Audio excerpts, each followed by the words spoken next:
ഒരുപാട് സിനിമകളിലൂടെ പ്രേക്ഷകർക്ക് സുപരിചിതയായ ഒരു നടിയാണ് പാർവതി നായർ. ഇന്നിതാ തന്റെ ജീവിതത്തിൽ പുതിയൊരു അധ്യായത്തിന് തുടക്കം കുറിക്കുകയാണ് പാർവതി നായർ. ഒരുപാട് വർഷക്കാലമായി പ്രണയത്തിലായിരുന്ന പാർവതി നായർ ഇപ്പോഴിതാ വിവാഹം കഴിഞ്ഞിരിക്കുകയാണ്. ഹൈദരാബാദ് സ്വദേശിയായ ബിസിനസ്സുകാരനായ ആശ്രിതാണ് താരത്തിന്റെ വരൻ. തങ്ങളുടെ പ്രണയകാര്യങ്ങളെക്കുറിച്ചും എങ്ങനെയാണ് ആശ്രിതിനെ പരിചയപ്പെട്ടത് എന്നുള്ള കാര്യങ്ങളൊക്കെ ഇപ്പോൾ തുറന്നു പറഞ്ഞിരിക്കുകയാണ് പാർവതി നായർ. ഒരു പാർട്ടിയിൽ വെച്ചാണ് താനും ആശ്രിതും ആദ്യമായി കാണുന്നത്.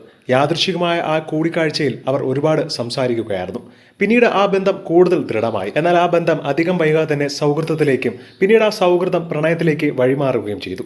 വിവാഹം കഴിക്കുക എന്ന ലക്ഷ്യത്തോടെയാണ് തങ്ങൾ ഡേറ്റിംഗ് തന്നെ ആരംഭിച്ചത്. ആശ്രിതിന് സിനിമാ മേഖലയുമായി യാതൊരു ബന്ധവുമില്ലായിരുന്നു. ഫെബ്രുവരി 6-ന് ചെന്നൈയിൽ വെച്ചാണ് വിവാഹം കഴിഞ്ഞിരിക്കുന്നത്. തമിഴ് തെലുങ്ക് സംസ്കാരങ്ങൾ ഒരുമിച്ച് ചേർന്നതായിരുന്നു പാർവതിയുടെയും ആശ്രിതിന്റെയും വിവാഹ ചടങ്ങുകൾ. തുടർന്ന് കേരളത്തിൽ ഒരു റിസപ്ഷൻ കൂടി ഉണ്ടായിരിക്കും. അടുത്ത സുഹൃത്തുക്കളും ബന്ധുക്കളും എല്ലാം കേരളത്തിലാണ്. അതുകൊണ്ട് തന്നെ അവർക്ക് പങ്കെടുക്കാൻ വേണ്ടിയായിരിക്കും ഈ ഒരു റിസപ്ഷൻ. മോഡലിംഗിലൂടെ സിനിമയിലെത്തിയ താരമാണ് പാർവതി നായർ. എന്റെ പ്രണയത്തിനൊപ്പം ജീവിതം മറ്റൊരു ഘട്ടത്തിലേക്ക് കടക്കാൻ പോകുന്നു എന്ന് പറയുന്നതിൽ ഒരുപാട് സന്തോഷമുണ്ടെന്നും ഇനി തന്റെ ജീവിതത്തിൽ എല്ലാം ആശ്രിതാണ് എന്ന് കുറിച്ചുകൊണ്ടാണ് പാർവതി തന്റെ വിവാഹ ചിത്രങ്ങൾ സമൂഹ മാധ്യമങ്ങളിലൂടെ ആരാധകരുമായി പങ്കുവച്ചത്. ഒരുപാട് സിനിമകളിലൂടെ വ്യത്യസ്തമായ ഭാഷകൾ താരം അഭിനയിച്ചിട്ടുണ്ട്. താരത്തിനും ആശ്രിതനും ഒരുപാട് സഹതാരങ്ങളും താരത്തിന്റെ സുഹൃത്തുക്കളുമാണ് ഇപ്പോൾ ആശംസ അറിയിച്ചുകൊണ്ട് സമൂഹ മാധ്യമങ്ങളിലൂടെ എത്തുന്നത്.